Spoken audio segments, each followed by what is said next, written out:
بسم اللہ الرحمن الرحیم نحمدہ ونصلی علی رسولہ الکریم اما بعد۔ اسلامک کوسچن اور آنسر کے سیشن میں آپ سے جو ملاقات ہو رہی ہے، کئی سوالات ہیں الحمدللہ۔ ابھی اس وقت جو سوال آپ کے سامنے ہیں وہ یہ ہے کہ ایک صاحب رہنے والے ہیں امارات کے، انہوں نے ایک سوال واٹس ایپ پہ بھیجا تھا کہ زیورات کی زکوٰۃ کے سلسلے میں کیا حکم ہے، یعنی عورتوں کے جو زیورات ہیں استعمالی زیورات، اس سلسلے میں زکوٰۃ کا کیا حکم ہے، کیا زکوٰۃ اس پر واجب ہے اور ہے تو کتنی ہے۔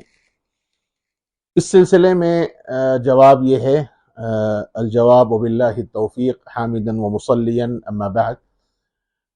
اس مسئلے میں ائمہ کے درمیان اختلاف ہے کہ استعمالی زیورات پہ زکوٰۃ لازم ہے یا نہیں ہے۔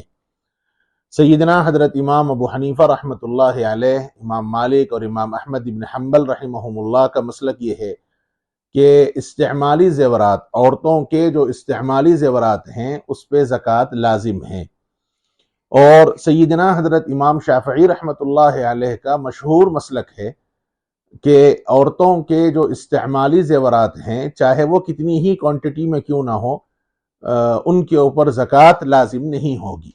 یہ شوافع کا مسلک ہے، قطع نظر اس کے کہ دونوں طرف دلائل ہیں، احادیث دونوں طرف موجود ہیں۔ ائمہ ثلاثہ کا جو مستدل ہے، یعنی احناف کا اور مالکیہ کا، حنابلہ کا جو مسلک ہے، ان کے پاس بھی احادیث موجود ہیں، اور امام شافعی رحمۃ اللہ علیہ کا جو مسلک ہے کہ استعمالی زیورات پہ زکوٰۃ لازم نہیں ہے، ان کے پاس بھی روایات موجود ہیں۔ دوسرا سوال کا جو حصہ تھا وہ کتنی مقدار لازم ہوگی۔ شریعت نے جو نصاب متعین کیا ہے، شرعی نصاب اصل میں 20 مثقال ہے۔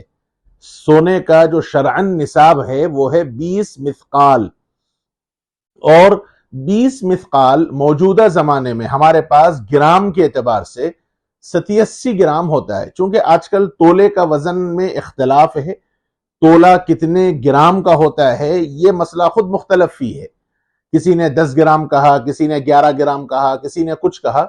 اس لیے چونکہ آج کل انٹرنیشنل مارکیٹ گولڈ یا سلور، سونے اور چاندی پہ گرام سے چلتی ہے، اس لیے ہم مثقال کو، جو شرعن وزن ہے 20 مثقال، 20 مثقال سونا آج کے زمانے میں 87 گرام کا ہوتا ہے، 87 گرام سونا۔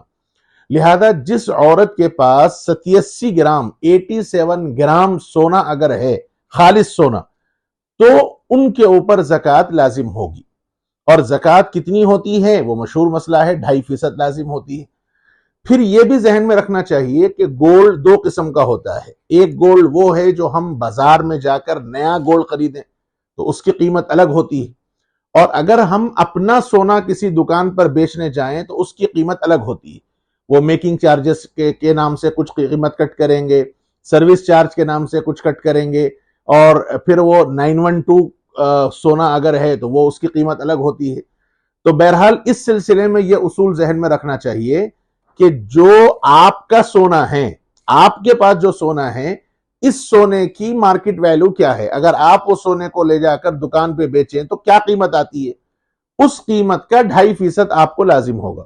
مثال کے طور پر آپ کے سونے کی، ایک مثال کے طور پر آسانی سے سمجھنے کے واسطے، اگر آپ کے سونے کی قیمت 1,00,000 روپے آتی ہے تو 2,500 روپے آپ کے اوپر لازم ہوں گے، چاہے نئے سونے کی قیمت کچھ بھی ہو۔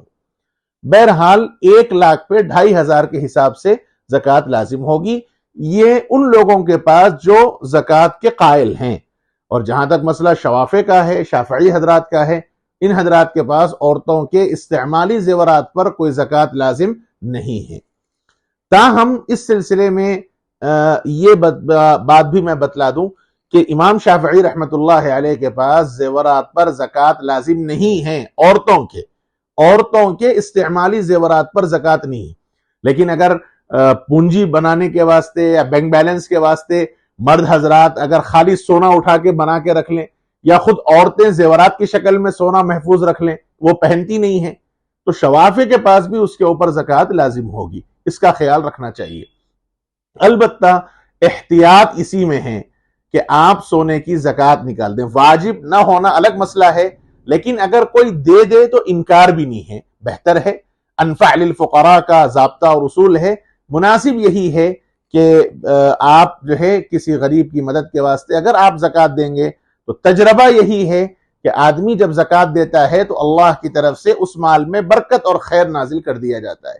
اس لیے مسلک تو وہی ہے جو شوافع کا میں نے بتلایا کہ شوافع کے پاس استعمالی زیورات پہ زکوٰۃ لازم نہیں ہے، اور احناف کے پاس اور مالکیہ کے پاس، حنابلہ کے پاس دینا ضروری ہے. تاہم بہتر یہی ہے کہ اگر اللہ نے گنجائش دی ہے، مال دیا ہے، تو شوافع کے مقتدی حضرات بھی، شوافع کی تقلید کرنے والے حضرات بھی زکوٰۃ اگر ادا کر دیں تو مناسب ہے، بہتر ہے، تاکہ کسی غریب کا فائدہ ہو جائے. آج کے لیے یہی ایک سوال ہے.